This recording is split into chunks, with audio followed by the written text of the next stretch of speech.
नमस्कार, मी संजय वरकड. आपण न्यूज यात्रा पाहायला सुरुवात केलेली आहे. आज आपण महाराष्ट्र नवनिर्माण सेनेने मुंबईमध्ये बोगस मतदार हुडकावून काढण्याची, आपण त्याला हुडकावून काढणं असंच म्हणूयात, हुडकावून काढण्याची जी मोहीम आजपासून सुरू केलेली आहे, त्यामुळे वातावरण तापायला लागलेलं आहे.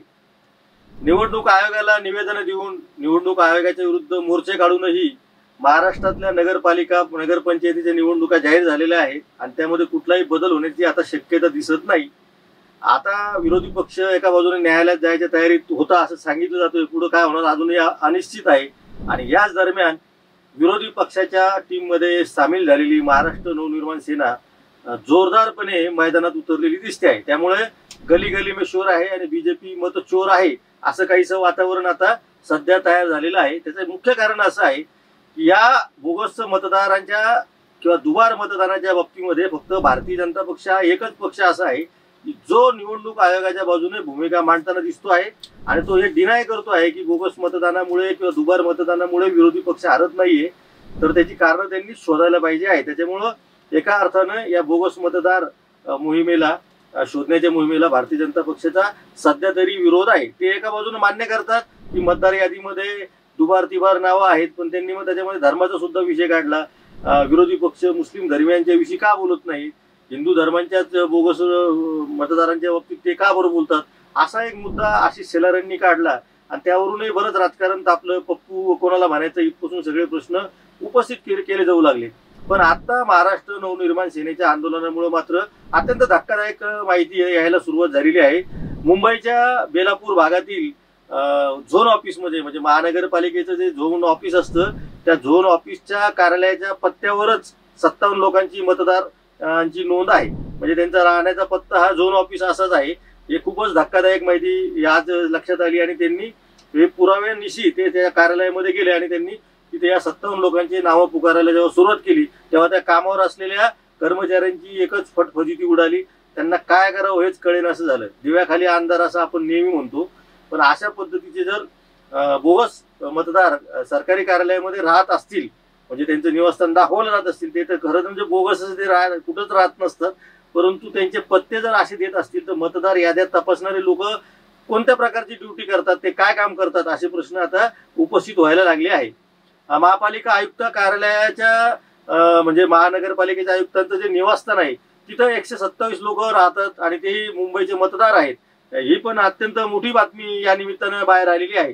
त्यामुळे अशा इतक्या रंजक बातम्या बाहेर येत असताना साधारणपणे मी जे आधी म्हटलेले की अशीच घोषणा आता द्यायला सुरुवात होईल की गली गली में शोर आहे आणि बीजेपी मत चोर आहे. कारण तुम्ही पाठिंबा का देत नाही या सगळ्या इतक्या बोगस मत चोरी आहे किंवा दुबार मतदानाच्या नोंदणी झालेल्या आहे. मग ती हिंदूंची आहे का मुस्लिमांची आहे का आणखी कोणाची, हा नंतरचा मुद्दा, त्याच्यावर आपण बोलतच राहणार आहोत. पण या सगळ्या याद्या दुरुस्त करायला काय हरकत आहे? निवडणूक प्रक्रिया चालू असताना काही नवीन मार्ग काढता येऊ शकतो का निवडणूक आयोगाला? तुम्हाला निवडणुका लांबवता येत जरी नसल्या तरी निवडणूक याद्यामध्ये काही पुरावे सादर केले आणि कार्यकर्त्यांनी महाराष्ट्र नवनिर्माण सेनेचे असतील, काँग्रेस पक्षाचे असतील किंवा उद्या चालून जर असं भाजपला वाटतं की अमुक अमुक मतदारसंघामध्ये इतके बोगस मतदान आहे आणि त्यांना तुम्ही मतदानापासून परावृत्त करा, तर लोकशाही टिकवण्यासाठी, सकस लोकशाही पुन्हा वाढवण्यासाठी या सगळ्या गोष्टींचा विचार करायला काय हरकत आहे? याचं उत्तर आता भाजपने द्यायची वेळ आलेली आहे. महाराष्ट्र नवनिर्माण सेना हे आंदोलन मुंबई पुरतच ठेवणार की महाराष्ट्रातल्या कानाकोपऱ्यात घेऊन जाणार हे सुद्धा बघावं लागणार आहे. आता इतर जे विरोधी पक्ष आहे, राष्ट्रवादी काँग्रेस शरद पवारांचा, त्यानंतर काँग्रेस पक्ष, त्यांचे बूथवर कार्यकर्ते काही मतदारसंघात सापडत नाही, ही वस्तुस्थिती आहे. महाराष्ट्र नवनिर्माण सेनेची सुद्धा जर पूर्ण महाराष्ट्राचा विचार केला आपण तर परिस्थिती अशीच आहे. याच्यापेक्षा काही फार काही वेगळी नाही महाराष्ट्र नवनिर्माण सेनेची पण नाही. पण काही असो, या लोकांनी आता मैदानात उतरण्याचा निर्णय घेतलेला आहे. भाजपचा कार्यकर्ता हा प्रत्येक बूथवर आहे. 1 बूथ आणि 20 यूथ, आता 10 यूथ, असं करत करत त्यांनी सगळे बूथ जवळपास अभ्यास केलेला आहे. भारतीय जनता पक्ष इतका बूथ मतदान केंद्राचा अभ्यास असलेला दुसरा पक्ष आज घडीला तरी महाराष्ट्रामध्ये दिसत नाही, ही वस्तुस्थिती आहे. पण याचा अर्थ असा नाही होत की विरोधी पक्षांनी उपस्थित केलेले मुद्दे चुकीचे आहेत. त्यांनी अत्यंत प्रभावीपणे आता ही सगळी माहिती काढायला सुरुवात केलेली आहे. निवडणूक आयोग कशाचं समर्थन करतो आहे, म्हणजे एक तर स्वतःची जबाबदारी झटकून टाकतोय निवडणूक आयोग, दुसऱ्या महत्वाचं म्हणजे महानगरपालिका असतील किंवा जिल्हाधिकारी कार्यालयातील कर्मचारी असतील, बाकी सगळे सरकारी सरकारी कर्मचारी असतील, या मतदार याद्यांमध्ये आणि निवडणूक प्रक्रियेमध्ये त्यांना सहभागी व्हावं लागतं. ते निवडणूक आयोगाचे कर्मचारी नसताना सुद्धा ते सरकारी कर्मचारी असतात. त्यामुळं त्यांच्यावर जबाबदारी ढकलून निवडणूक आयोग मोकळा होतो आहे का, हा सुद्धा प्रश्न या निमित्तानं आता उपस्थित होत आहे. आता पुढच्या काळामध्ये महाराष्ट्र नवनिर्माण सेना कशा पद्धतीनं या याद्या आणखीन उजाडात आणते, विशेषतः मुंबईमध्ये सुद्धा हा मुद्दा खूपच गाजणार आहे.